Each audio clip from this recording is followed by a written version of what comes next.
성균관대 임태훈입니다. 주장학자 SF와 상상력의 구조 변동 1987년에서 1994년의 대체열사 소설에 대한 이야기를 해보도록 하겠습니다. 저는 사이언스 픽션이라는 용어를 사용하지 않습니다. 왜냐하면 이거는 협의의 용어라고 생각이 듭니다. 그래서 사변문학, 사변우화, 자본주의 소셜 픽션, 사회주의 픽션, 대체 역사, 지정학적 SF를 포괄하는 기표이자 개념인 SF로 접근하는 연구를 지향을 하고 있습니다. 그래서 SF가 사이언스 픽션이기만 했던 시기는 이 계열 문학의 초기 형성사 일부에 불과하다고 생각합니다. 특히 1920, 30년대 영미 대중문학계의 출판 잡지 마케팅 전략이 과해석된 감이 좀 있고 그게 교정이 안 되었다고 생각합니다. 한국에선 SF를 아동문학 연구자들이 가장 열심히 탐구를 하고 있습니다. SF의 대상 독자와 기반 매체를 아동 청소년을 중심으로 접근하거나 전제하는 것은 일단은 출판 사회학적으로 실체가 있는 방법론이긴 하지만 SF는 모든 문학과 마찬가지로 정치, 사회, 경제, 문화, 역사와 긴밀히 영향을 주고받으며 다양한 상상력의 집합과 해체, 단절과 연결, 회절로 이루어지며 그 모든 분기점의 의미에 아동 청소년 독자를 대칭시킬 수는 없습니다. 자, SF를 연구한다는 것은 오히려 한 시대와 한 사회와 시대의 집단적 상상력의 구조 변동을 추적하는 데 특화될 수가 있습니다. 예를 들어 냉전 분단 국가 남한에서 표현은커녕 생각할 엄두도 내지 못하는 상상력은 무엇이었을까? 그러니까 그런 종류의 상상력을 회피하기 위해 손쉽게 덧칠되는 안전한 상상력은 무엇일까? 그러니까 충분히 현실이 될 수 있는 상상이 공상에 불과한 것으로 그것도 아주 집단적으로 멸칭될 때 그 집단을 지배하는 상식과 공통 감각은 무엇으로부터 비롯된 것이며 어떻게 규율될까? 다시 말해 SF는 기발하고 특별한 상상력보다는 억압받고 실패하는 상상력, 온전히 구성되지 못하고 반복적으로 잠정 중단되는 상상력을 대상으로 할 필요가 있습니다. 저는 남한의 근현대사는 식민지, 내전, 분단으로 이루어지는 반복적 지정학적 위기로 점철되어 있다는 사실에 주목해야 된다고 생각합니다. 냉전 이데올로기와 함께 지정학은 한국 사회의 집단적 상상력의 구조 변동에 지대한 영향을 미치고 있습니다. SF도 여기서 예외가 아니며 이 힘의 가장 취약한 약자이기 때문에 가장 특징적으로 엉망진창으로 망가집니다. 자, 지정학적 상상력은 1908년 철새계 번안으로부터 오늘날의 SF 문학에 이르기까지 한국 SF 문화사를 광통하는 핵심 키워드입니다. 이거는 제 주장이기도 하고 사실이기도 합니다. 과학기술에 과도하게 집중된 한국 SF 문학에 대한 관점을 다양화, 입체화해야 합니다. 세계 SF 문학의 태동기에서부터 지정학은 창작의 핵심 동인이었습니다. 메리 셸리, 줄 베른, H.G. 웰스의 초기 작품에서도 이 특징은 공통적으로 발견이 됩니다. 대체 역사 소설이 세계 SF 문학사의 초창기부터 존재했던 이유도 강대국 간의 충돌, 강대국의 약사국 침략과 점령이 반복되는 현실에서 비롯된 지정학적 상상력과 밀접한 관계가 있습니다. 최초의 대체 역사 소설로 이야기되는 이를테면 마크 트웨인의 아서왕 궁정의 코네티컷 양키는 나라 간의 충돌 이런 건 아니지만 이런 거잖아요. 19세기의 사람이 16세기에 가서 급격하게 근대화를 잃어버리고 부국 강병을 이루는 거죠. 근데 그 이유는 이후에 이러이러한 싸움에서 이 나라가 이겨야 된다. 이 나라가 더 빨리 강국이 되어야 된다라고 하는 이를테면은 지정학적 강력주의의 상상력의 발로라고 볼 수 있습니다. 최초의 SF 중에 하나로 평가받는 메리 셸리의 프랑켄슈타인과 역사소설 장르의 출현이 같은 시기에 동시에 이루어진 것도 프랑스 혁명의 여파가 전 유럽에 확산되는 과정의 결과물이었습니다. 저는 지금 이 칼 프레드먼의 이 2000년 연구를 이제 오늘 여기 참가하시고 내일 발표도 하신 유상근 선생님의 논문을 통해서 개몽받았는데요. 굉장히 저에게 큰 그 통찰을 주는 부분이었습니다. 역사 소설과 SF의 태동기가 겹친다라는 겁니다.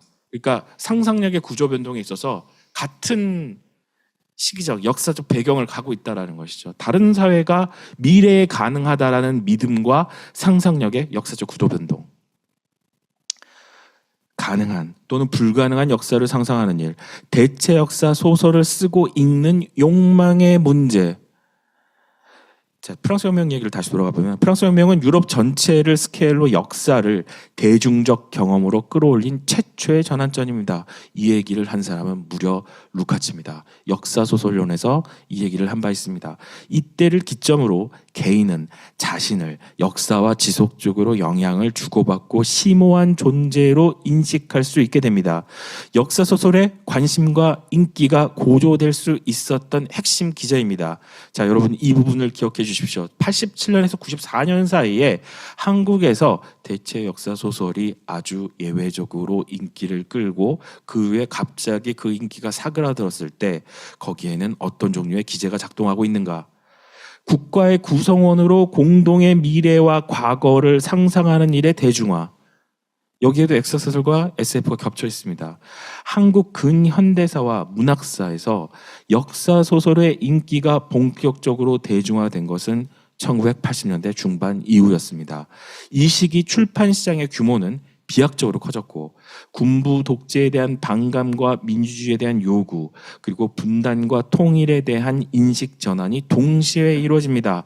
역사소설이면서 대하 장편소설의 인기가 고조되는 가운데 복고일의 대체 역사소설 비명을 찾아서 경성쇼와 62년이 공전의 히트를 하고 87년에서 94년 사이에 대체 역사서 소설 붐이 이어지게 되는 겁니다.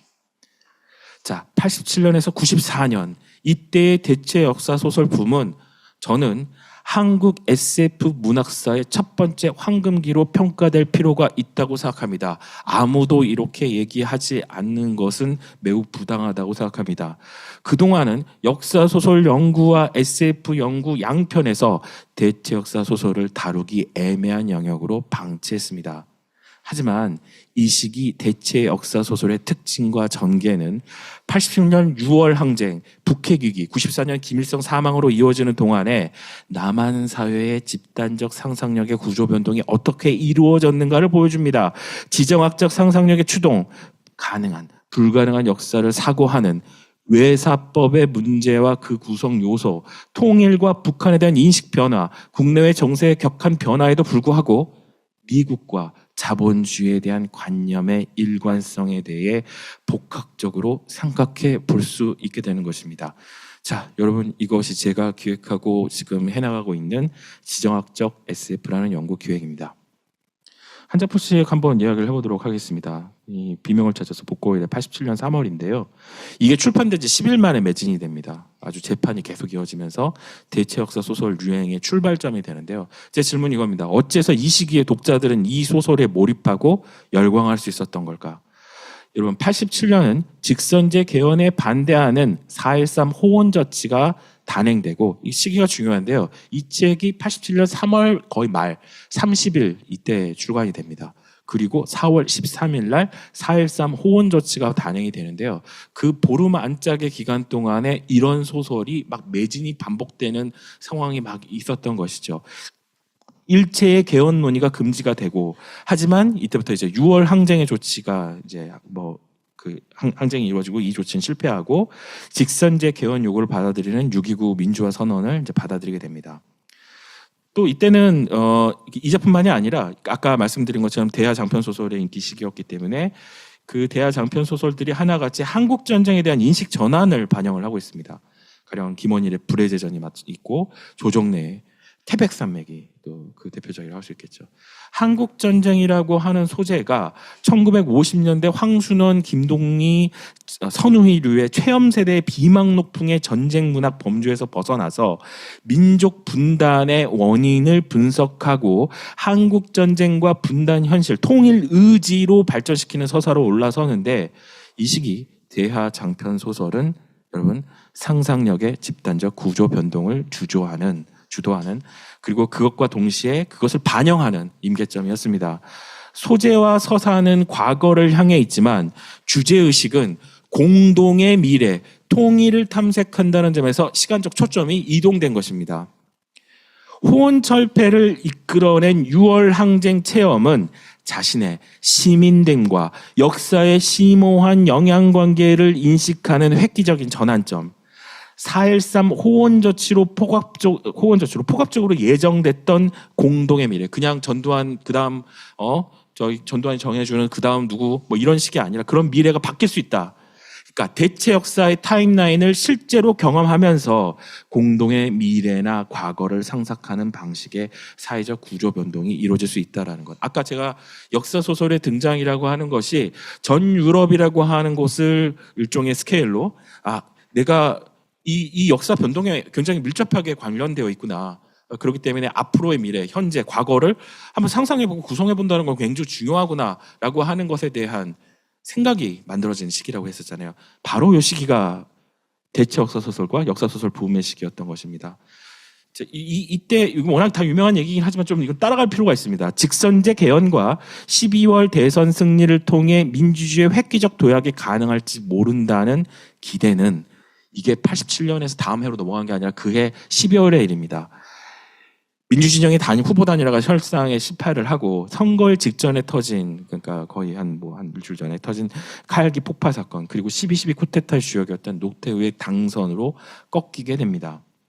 특히 선거를 불과 보름 앞두고 터진 칼기 폭파 사건은 남한 사회에서 가능한 또는 불가능한 미래를 상상하려 할 때 의식적으로든 무의식적으로든 반드시 끼어들 수밖에 없는 분단과 내전, 남북 극한 대치의 휴전 상황이라는 지정학적 한계를 재인식시킵니다. 다시 말해 지금 저는 어떤 미래를 상상하는 사고 방식, 상상력이 갑자기 제약당하고 엉망진창이 되는 기제를 말씀드리는 겁니다. 남한 사회에서 이 가능한 미래는 남한만의 결단과 노력으로 결정될 수 있는 것이 아니라 대한제국 패망의 타임라인까지 거슬러 올라가는 식민지와 분단, 냉전체제가 만들어 놓은 세계사적 굴레에 갇혀있기 때문입니다. 복고일의 비명을 찾아서는 여타 대하 장편소설 작가들이 시도했던 역사소설로 공동의 미래, 즉 통일을 탐색한다라는 시간적 초점을 아주 이단적으로 변형을 하고 있습니다. 남북 분단이 근본적으로 발생할 수밖에 없었던 역사는 어떤 조건에서 가능한가? 그 조건으로부터 오늘날 현재 그리고 가까운 미래는 어떻게 상상할 수 있나? 자, 복고일의 비명을 찾아서는 대한제국의 주권이 완전히 강탈되기 직전인 1909년 10월 26일 중국 하얼빈에서 시작되는 이야기입니다. 안중근의 이토 히로부미 암살은 실패하고 일제는 세계대전의 승전국이 되었으며 조선은 1987년 현재까지, 그러니까 이 작품이 발표되던 시점이었던 1987년 현재까지 일제의 식민지고 조선은 일제의 2등 국민이 됩니다. 이 소설에서 분단과 식민은 대체 역사의 타임라인을 구조하는 전제 조건이 됩니다. 분단되지 않았다면 식민 통치에서 벗어날 수 없고 식민 통치에서 벗어나더라도 분단을 극복할 길은 없다는 것이 복거일이 이 소설에서 전개하는 지정학적 상상력의 문형입니다. 암살당하지 않은 이토 히로부미 이후에 가상 일본 근현대사가 박정희에서 전두환에 이르는 남한 군사 정권 시기의 사건과 실제 일본의 전후 현대사가 뒤섞여 있다는 것도 예의주시할 필요가 있습니다. 어떤 타임라인의 역사로 들어서든 현재의 1987년 남한을 닮은 세계에는 필연적으로 도래를 합니다. 비명을 찾아서는 역사를 뒤집는 전복적 상상력이 아니라 오히려 기존의 역사가 제공하는 구성 요소만으로 자족하고 있습니다. 이건 이제 많은 SF가 이제 참조하고 있는 외사법이라고 하는 기법의 한계이기도 합니다. 남한사의 집단적 상상력의 임계, 그러니까 아주 그 선은 소설 등의 픽션으로 돌파되지 않습니다. 이건 너무 당연한 말입니다. 남한에선 불가능할 뿐만 아니라 금기로 여겨지던 일, 상상하는 것조차 불편하고 두려웠던 일을 실제로 감행하는 역사적 사실로부터 상상력의 균열이 발생하고 지금까지와는 다르게 상상하는 일에 대한 집단적 욕망이 확산될 수 있습니다. 예를 들어 1980년대 남한 사회의 집단적 상상력의 전형을 고려했을 때 남한 국민이 김일성을 호의적으로 끌어안는다는 것은 뭘 의미할까요? 그 일이 매국이나 이적 행위가 아니라 통일을 위한 필사의 노력으로 인식될 수 있는 시기에 정말로 벌어진다면 어떤 파급력을 발휘하게 될까요? 자, 남한 사회에서 1988년에서 1990년 사이에 통일에 대한 상상력은 당시 노태우 정부와 민주진영 양편에서 활발하게 전개가 됩니다. 통일을 둘러싼 언어, 정서, 담론에 대한 금기 설정이 상대적으로 누그러진 시기였습니다. 여기 일련의 타임라인이 있는데요. 민족의 통일과 평화에 대한 한국 기독교 기선언, 이때는 1995년을 통일 희년으로 설정했던 선언입니다.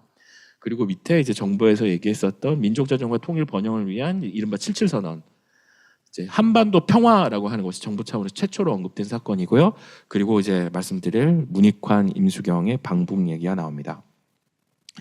노태우 정권의 77선언이 북한으로부터 전향적인 응답을 돕지 못한 상태에서 바로 이 문익환과 임수경은 남한 사회의 지정학적 상상력에 큰 영향을 미치는 상징적 장면, 그러니까 김일성을 끌어안는다라고 하는 이 장면을 연출하고 전 세계 언론에 확산을 시킵니다. 자, 문익환과 임수경이 열어젖힌 실현 가능한 역사의 장면은 즉각적인 반발에 직면합니다. 남한으로 돌아온 문익환과 임수경은 국가범법 위반을 이유로 감옥에 갇힙니다. 당시 검찰이 임수경에 구형한 형량은 무려 징역 15년이었습니다. 물론 5년만 살고 나왔습니다. 이때 바로 이문열의 대체 역사 소설인 우리가 행복해지기까지가 89년 12월에 출판이 됩니다. 표면적으로는 비명을 찾아서와 정반대로 한국인들이 30여 년에 걸쳐서 일제와의 처절한 항쟁으로 독립을 쟁취하고 세계대전에서 패전한 일본은 관서와 관동으로 나뉜 분단 국가가 된다는 설정입니다. 제가 옆에 좀 애매한 사진 하나 붙여왔는데요. 이게 뭐냐면 이 앞에 김일성입니다. 이 뒤는 김구예요. 딱 1년 뒤에 암살당해요. 이렇게 사진을 찍는 것도 사실 당시로서는 파격이었던 것이죠. 하지만 이문열의 우리가 행복해지기까지는 문익환과 임수경의 방북과 통일운동계를 조롱하고 비아냥거릴 목적으로 대체역사 소설의 기법을 사용을 합니다. 이 소설 속 분단된 일본은 89년 남한 사회 그대로이고 패전 이후 분단 일본의 현대사는 남한이 지나왔던 타임라인의 재례에 불과합니다. 이 소설은 민주진영의 역사관, 통일관이 정념가행의 허황한 서사에 들려있다, 귀신 들려있다라고 하는 비판을 목적으로 하고 있습니다. 통일은 김일성을 끌어안고 김구도 못 찍었던 포즈에 아까 이렇게 앞에 김일성하고 뒤에 김구가 뻘쭘하게 따라오는 그런 그거밖에 못했던 사진을 찍어왔다고 가능한 것이 아니라 한반도 지정학을 둘러싼 복잡한 힘의 경합에 종속되어 있다는 현실인식, 이게 중요하다라고 하는 게 이제 이문열의 생각이죠. 우리가 행복해지기까지의 소설적 완성도나 주장과는 별개로 이 소설은 남한 사회에서 기성 담론이 지정학적 상상력의 변동을 어떤 방식으로 교정하고 규율하는가를 보여주는 실예입니다. 여러분, 법과 더불어 문학도 지정학적 상상력을 제어합니다. 복고일의 비명을 찾아서와 이문열의 우리가 행복해지기까지가 한반도와 일본 열도, 경성, 서울이죠, 도쿄 등의 수도를 중심으로 대체 역사의 지정학적 상상력을 전개했다면 구광본의 처음이자 마지막 끝이고 시작인 이야기는, 이건 90년 8월에 나왔던 작품인데요. 한반도와 극동아시아의 지정학적 구도가 아니라 한반도 안에서 서울과 지방의 위계를 뒤집는 지정학적 상상력을 새롭게 시도를 합니다. 이 문제를 개연성 있는 세계관으로 구성하기 위해서 역사의 타임라인은 무려 통일 신라 시대까지 거슬러 올라갑니다. 경주가 서울처럼 한반도의 중심지로 계속 남아있기 위해선 수도가 경상권보다 북쪽으로 옮겨지는 고려, 조선의 역사는 아예 존재하지 않아야 합니다. 거의 1000년에 달하는 역사를 대체하는 무리한 서사에 뜻밖의 현실감을 부여하는 것은 세 가지입니다. 19세기 말엽까지 이어진 통일신라 다음이 일제시민지 시기이며 해방 직후 군사 독재를 겪었고 그의 항쟁에는 9월 항쟁이 87년에 6월 항쟁을 상기시키기 때문입니다. 이 처음이자 마지막 끝이고 시작인 이야기에서는 일제시기 이후로 여러 차례 들어선 군부 정권에 맞서 9월 항쟁을 벌인 도시가 경주였고 정권의 보복으로 오랜 억압과 차별을 받으며 황폐화된다라고 설정이 되는데요. 이 9월 항쟁은 87년 6월 항쟁과 겹쳐 읽게 되고 군사 정권의 차별을 받은 도시로 경주를 설정하는 것은 46년 미군정의 수타를 맞춰서 이제 10월 항쟁을 했었던 대구가 예전에 지금이야 이상한 동네가 됐지만 예전에 거기는 동방의 모스크바라고 불렸던 좌도였잖아요. 그 마지막 항쟁이 역사가 10월 항쟁인데 그 대구와 1980년 광주가 미묘하게 혼자되어 있습니다. 이건 여담이지만 이 구광본 이 작가가 대구 사람이에요. 네. 군부 정권은 통일 신라 시대의 역사적 전통성을 되살릴 방법으로 천황제를 옹호를 하며 쿠데타까지 일으킵니다. 이 소설의 대체 역사서는 한국 전쟁과 분단이 없지만 구구 복벽주의와 신민주의의 혼종으로 민주주의가 억압받는 박정희 전두환 시대의 악무 안에 갇혀 있습니다. 재밌는 건 이 문학사의 세계관에는 김지아가 등장하고 실제 있는 작품이죠. 아주까리 신풍 그 미시마 유키오 배가는 그거에 대해서 막 풍자하는 그 시도 인용이 됩니다. 쿠데타 과정에서 군사 정권의 통치 이념에 반대하는 모든 기록을 없애는 분석 행위가 벌어지는데 국립중앙도서관의 사서였던 이 주인공이 경주로 좌천이 됩니다. 이 소설의 핵심 제재인 분석 행위는 노태우 정권 시기의 출판 탄압과 밀접한 관계가 있습니다. 88년 11월에는 35개 출판사 40개 서점에서 55종의 서적 4만 2천 권이 압수됐고 이면 서전을 내는 출판사는 국가보안법으로 구속됐으며 특별 세무조사가 나오고 종이 주지 말라고 도매상에 압력을 넣기까지 했고 그리고 결정적으로 90년 1월에 노동해복문학의 발행인과 필자가 수배됩니다. 처음이자 마지막, 끝이고 시작인 이야기는 결말에서 쿠데타 세력이 실패하고 민간 정부가 들어서면서 희망이 싹트고 있음을 보여줍니다. 주인공은 원 근무지였던 서울로 돌아가지 않고 경주에서 계속 살아갈 것을 결심합니다. 하지만 이 소설의 결말은 다분히 자기적이고 급작스럽습니다. 주인공이 쿠데타를 막는데 기여한 게 있다는 설정도 억지스럽고 등장인물의 말을 빌려 대놓고 해설해주지 않으면 독자 스스로 알아차리기도 어렵습니다. 대체 역사 소설이 기댈 수밖에 없는 외사법의 한계이기도 합니다. 독자에게 개연성을 납득시키고 사건에 몰입하게 하는 서사를 구성하려면 현실에서 그러니까 문민정부 아직 도달 못했죠. 90년 시점에선 성취된 적 없는 역사 통일한국 90년 지금도 안 됐죠. 결핍과 부조리가 구조화되어 개선 방공 냉정체제 아직도 여기에 헤매고 다니는 사람이 있지 않습니까? 90년은 용언하죠. 이게 이 모든 문제까지 포함하기가 어렵습니다. 이게 그러니까 상상을 할 수 있는 이리저리 자리를 바꿔서 새롭게 구성할 수 있는 상상력 자체가 발동하지 않는다는 것이죠.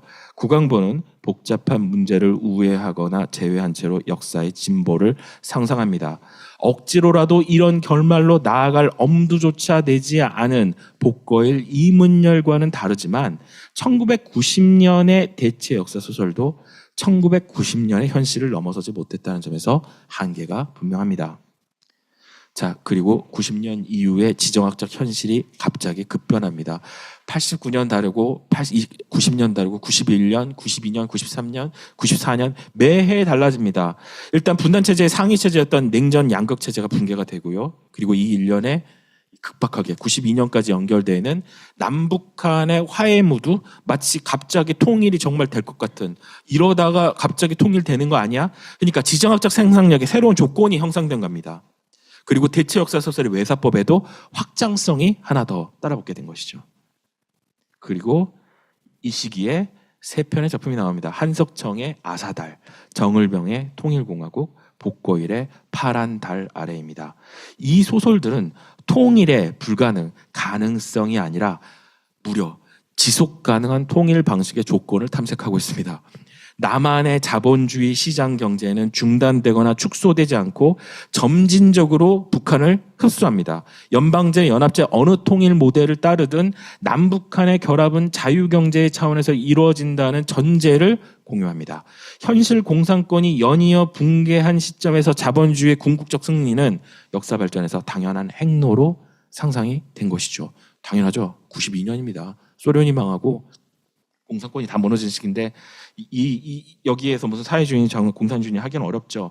한석청의 아사달은 도입부에서부터 아예 시작부터 연방제 통일을 달성한 그 미래에서 시작됩니다.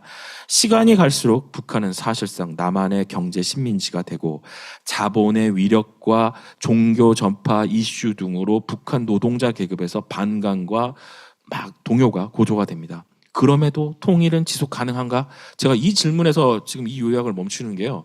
이게 세 권짜리 소설인데 여기서 멈춰요. 예. 정을병의 통일공화국은 92년에 이제 이게 문민정부가 들어서기 전에 나왔던 소설입니다. 이제 그쯤 되면 이제 나오겠다. 92년에 이제 문민정부가 들어설 거다. 그리고 등소평이 실제 갑자기 죽습니다. 이 소설이 나왔을 때는 등소평이 살아 있었어요. 97년에 죽었으니까. 김일성의 사망에 대해서도 얘기합니다. 92년에 살아 있었거든요. 94년에 죽었으니까. 그리고 북한 지도부가 전쟁 도발을 하고 내부에서 이제 친남한파 인민군 쿠데타가 벌어지고 개혁 통일파가 북한 정권을 등장하고 그리고 95년에 국가 연합 통일 방안이 남북한에서 합의되면서 통일에 이르고 통일 수도는 개성으로 정하게 된다. 이런 스토리인데요. 여기서도 남북 국가 연합은 사실상 북한이 남한 경제에 흡수될 수밖에 없다고 반복해서 전망하고 있습니다.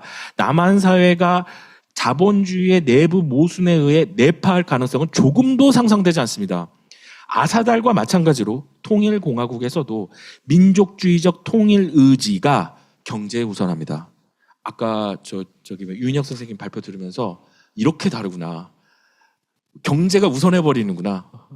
어떤 다른 비교황보다도 지금은 경제가 압도적으로 우선하구나라는 걸 아까 알았습니다. 민족의 통일과 평화에 관한 한국 기독교 선언에서 선포한 아까 나왔던 통일 희년 95년이 이 소설에서는 실제 통일이 이루어지는 시점으로 이제 서사화됩니다. 복거일의 파란 달 아래에서는 남북한 양원제 연방의회와 연방정부로 구성된 남북통일시대의 2039년 달기지를 배경으로 합니다. 재밌죠? 이거는 사실 이 작품은 이 작품만으로 따로 얘기해 줄 필요가 있습니다. 왜냐하면 한반도를 벗어나서 우주 공간으로 나가거든요. 네. 복고일은 한반도라고 하는 지정학적 그러니까 진짜 실제 하는 그 땅덩어리 위에 사람을 올려놓고는 다른 패러다임의 상상력이 전개되지 못한다는 걸 알고 있었어요. 그런데도 실패합니다. 그걸 알면서도 달기지 위에 올라가 있는 남한과 북한 사람은 남한과 북한의 지정학적 상상력을 그대로 들고 들어와서 충돌시키고 그냥 다 파산해버리죠. 아무튼 여기서 이 사람들이 통합운동을 걸어서 이때는 아예 이 사람들이 지구의 연방정부로부터 독립된 또 다른 통일 국가, 또 다른 통일 한국을 만들어내죠. 파란 달 아래의 세계관은 역사 속의 나그네의 2078년 타임라인과 공유가 되는데 다른 지구와 정치적으로 분리된 월면 자유공화국이 되었고 남한은 연방제 통일 단계를 지나서 2070년 이래로 조선공화국으로 유지되가 되고 있습니다. 이 세계관에서도 자본주의는 불패하며 인간 본성 단계에서 필연적으로 추동되는 역사 발전의 행로로 이해가 됩니다. 한석청의 아사달, 정을병의 통일공화국, 북고일의 파란 달 아래에는 미국의 적대를 불러일으킬 만한 통일국가가 절대로 등장하지 않습니다. 북한은 어떤 형태의 통일 방식이든 점진적인 개방의 길로 들어서면 자본주의 사회로 전환하게 될 것이며 그러니까 통일의 방식이 문제가 아니라 그냥 일단 문만 열리면 얘네는 결국 자본주의가 될 것이다 라고 하는 것에 대한 아주 너무나 손쉬운 그런 낙관이 있습니다. 통일의 지속 가능성에 자본주의의 구조적 문제가 해를 끼칠 것이라는 전망은 내놓고 있습니다. 하지만 자본주의 바깥이라는 대안이 없는 상황임을 아주 당연하게 여깁니다. 분단 문제를 한반도의 역사에서 아예 제거해버린 타임라인으로 대체 역사 소설을 전개를 했던 비명을 찾아서 우리가 행복해지기까지 처음이자 마지막 끝이고 시작인 이야기와 달리 분단의 현실과 통일의 구체적 프로세스를 상상하고 있으나 자본주의와 미국의 세계 패권을 절대적 상수로 전제한 상상력을 넘어서지 못합니다. 남한에서 상상해도 되는 한반도의 미래, 지정학적 SF의 저인계, 임계 아래죠. 통일은 세계체제의 또 다른 종속을 의미하는 데 머뭅니다. 자, 그리고 갑자기 93년에 상황이 돌변을 합니다. 북한이 NPT에서 탈퇴를 해버리거든요. 북한은 사실 NPT 가입을 하고 싶지 않았습니다. 소련이 85년에 억지로 시킨 거였고, 소련이 붕괴되자마자 북한은 일단 이거부터 일단 벗어나야 되겠다 하고 합니다. 이때 이제 미국이 영변 핵시설에 대한 정밀 폭격을 검토를 하고 문민정부가 들어선 상황에서 정부에서 해보자라는 식의 의견이 대세를 이룹니다. 하지만 이제 많이 이제 알려진 것처럼 확전되면 이제 뭐 너무 피해가 극심해서 이제 선제 공격 계획이 무산이 됩니다.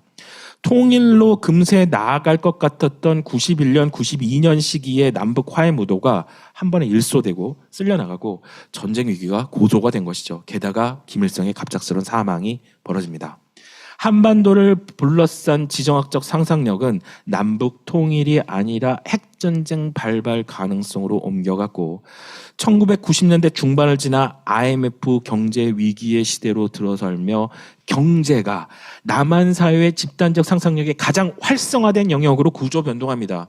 지금은 바로 이 구조 변동이 극단화된, 여기서 더 극단화될 수 있을까요? 다른 선생님들 전망이 좀 궁금하네요. 대체 역사 소설의 인기도 이때를 변곡점으로 시들게 됩니다.